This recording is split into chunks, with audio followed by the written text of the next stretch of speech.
Hello, Karu.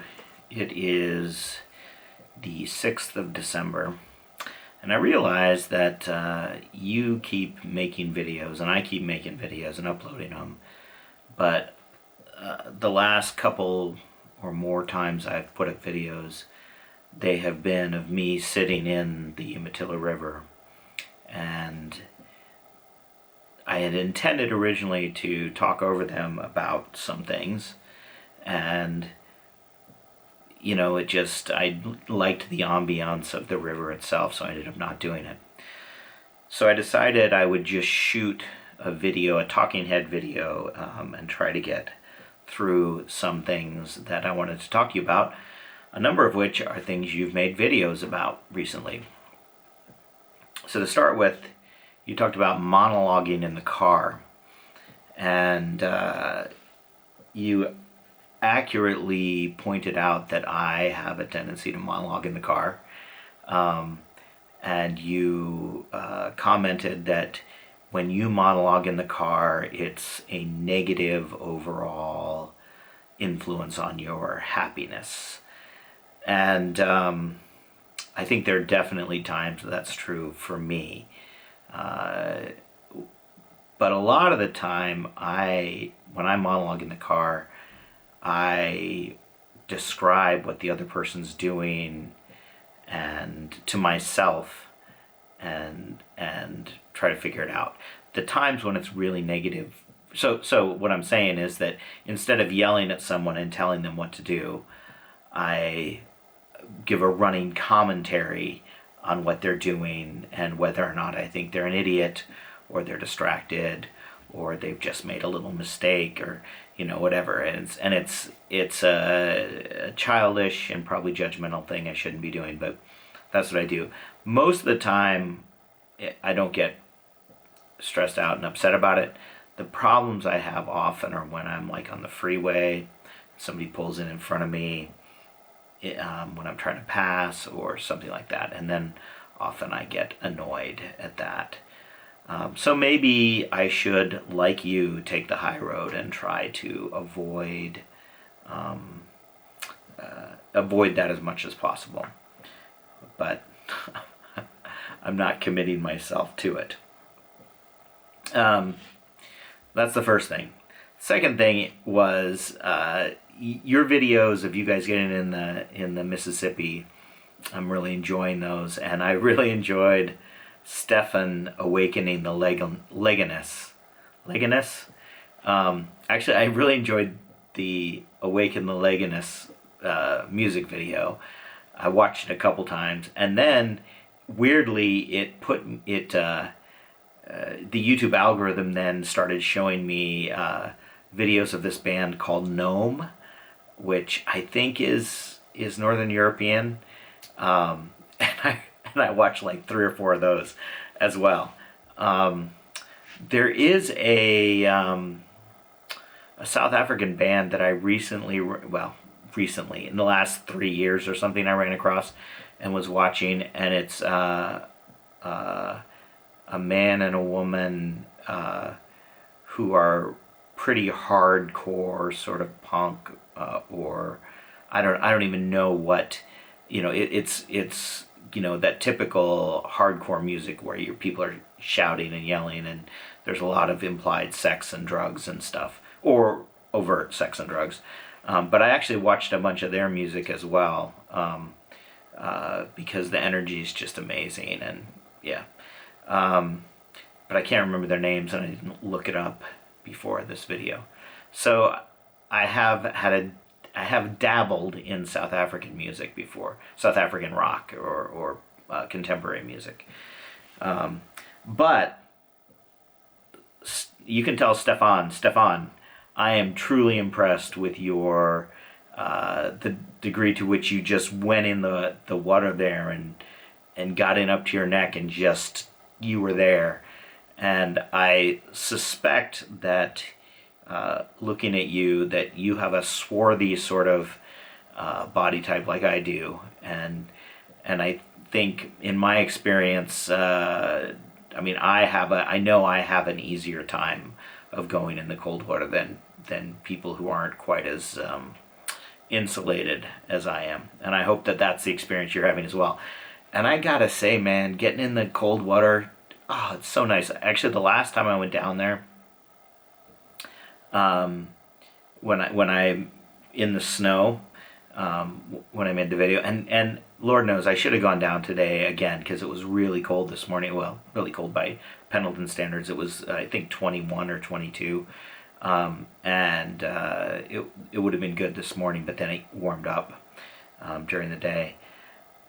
But when I went down last time, my mindset is sort of like, I got to go down and be efficient and effective, and that's the mindset that I often bring to things in my life. It's like, it's all about getting it done, completing it. And so I set up the camera and I was walking over and getting ready to get in the water, and I don't know if you noticed, but I forgot to set the timer.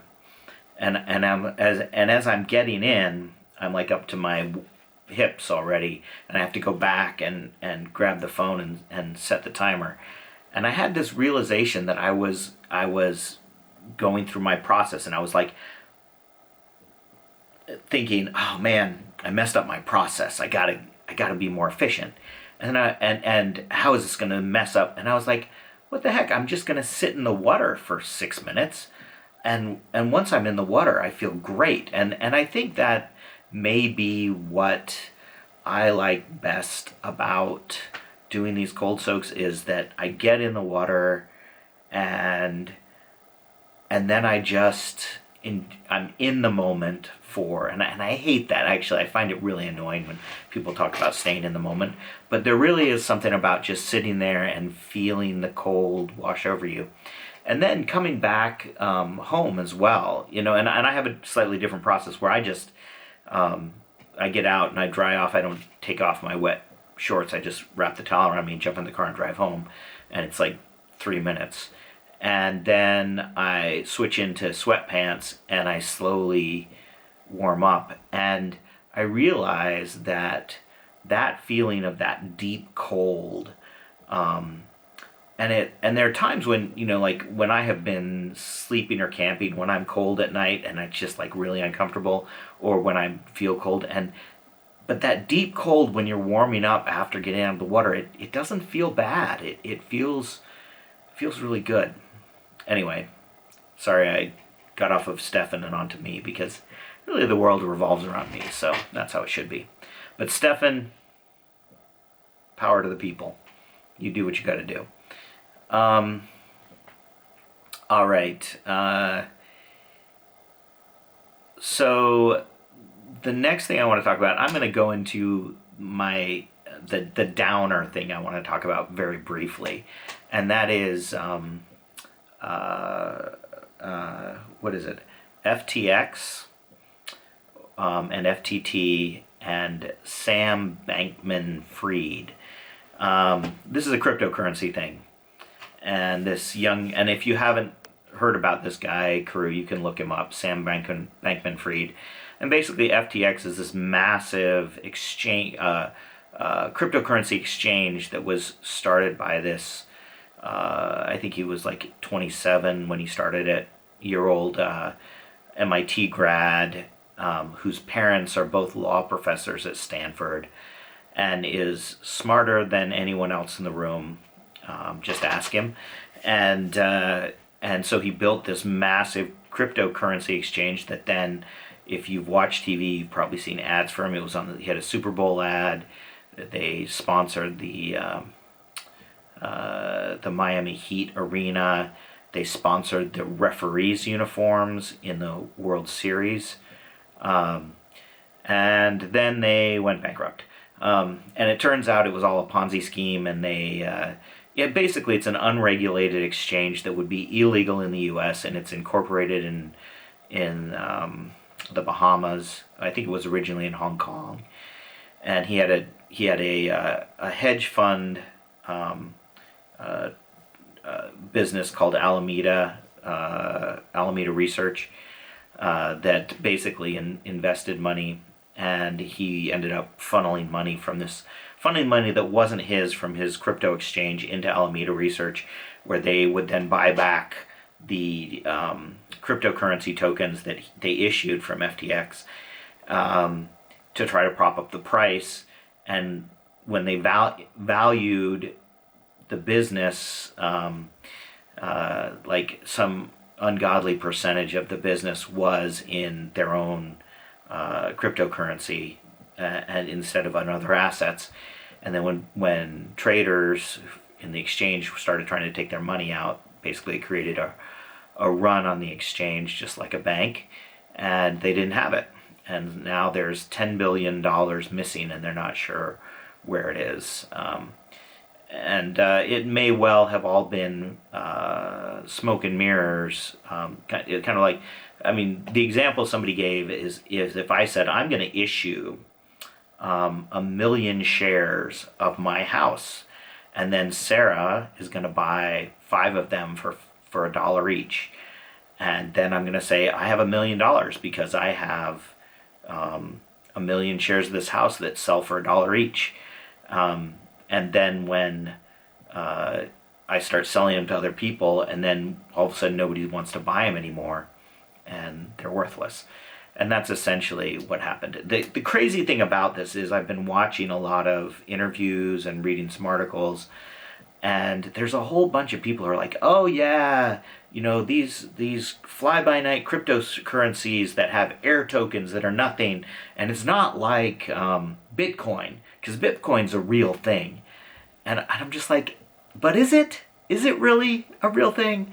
And the thing for me is like, what value does Bitcoin provide? You know, like, you know, in stock, there are always stocks and bonds and companies that you're not sure what they actually provide, and they're always problematic in the long term. You know, you can't, you know, you may make a lot of money on them in a short term, but they're always problematic in the long term. But, you know, like currency, the dollar provides a service to American society where it's used on a daily basis to exchange goods, and to be a proxy for the value of the goods you exchange. And so that's a real function it serves. Cryptocurrency doesn't do that. I mean, Bitcoin doesn't really do that. It's not used by any large community as an exchange. Its only value seems to be in accumulating value and making people rich. And I saw this article, or this interview with a guy, I can't remember his name now, who ran an investment company, and he was talking about, you know, how what the FTX did and how it went bankrupt. And then I looked him up on, and you know, he's very critical, and he's one of the guys who's talking about how Bitcoin's a real thing, but these other air tokens are nothing. And then I looked him up, and the company that he owned over the last year went hard into Bitcoin, and I think they ended up owning like $1 billion, over $1 billion worth of Bitcoin. And then Bitcoin dropped, the bottom fell out of the market, and they lost almost just slightly less than $1 billion in value. And he had to resign as CEO of his own company. And I just don't understand what makes people think. I mean, you know, and yeah, it's the number go up thing, right? It's like, as long as that number's going up, we're good. But yeah, it's just crazy. Anyway, that is a follow-up to our previous cryptocurrency conversations. So let's talk about something actually way cooler and more fun. And I'm going to wrap this up. I know it's been almost 15 minutes. So I've been watching a YouTube channel of this guy named Justin Barber, or Barber. Barber. Justin, Barbour. And he's a Newfoundlander who does these crazy kind of Arctic expeditions solo with his dog, and then makes, you know, videos anywhere from like a little more than half an hour to like 2.5 hours. And I'd put them up kind of in the background when I'm doing something else, and it's so cool. I mean, it's you got to kind of look through one of them, where he's just out there, putting up his tent, and he's, then setting up snares for rabbits and hunting and fishing. He's a throwback to the man's man of the previous era, which I don't pretend to want to be, but I really appreciate his storytelling and the things that he does. It's pretty cool. So yeah, look him up if you can.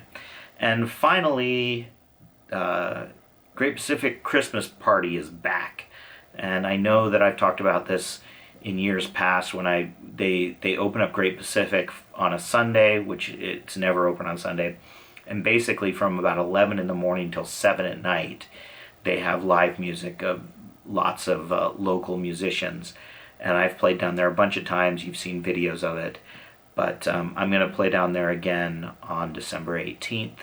I'm looking forward to it. I'm trying to get together with Margaret to practice. I've been practicing myself. Worst case scenario, I'll just go down and do it myself. But I'd like to get Margaret and maybe some other musicians in and to play with me. So yeah, if you're not doing anything on December 18th and you want to come to Pendleton, there's a party. That's my story. I'm sticking to it.